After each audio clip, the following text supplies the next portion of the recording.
This is Classical Conversations, Cycle 1, 5th edition, Week 7 Science.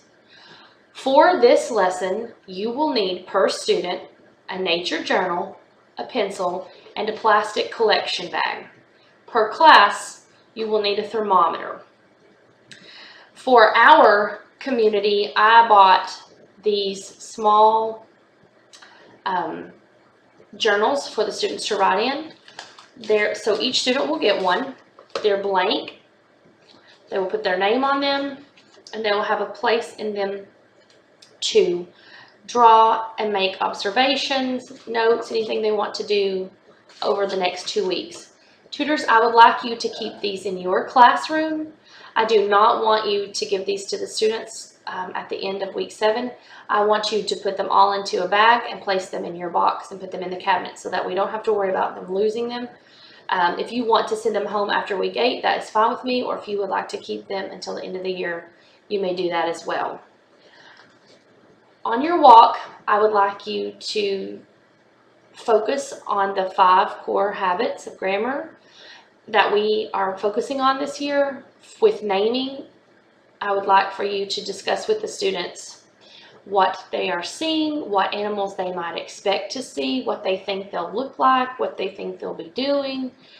And when we're attending, as we're on our walk, I would like you to encourage the students to use their 5 senses. What does it smell like? What do you hear? Are they making a loud noise? Are they making any noise at all? What does it feel like?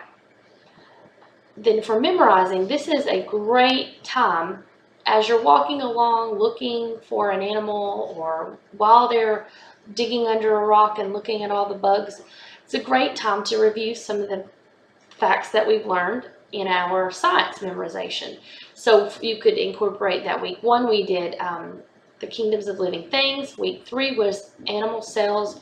Week 5 we talked about invertebrates, and week 6 we talked about vertebrates, and then in week 7 we talked about how animals reproduce.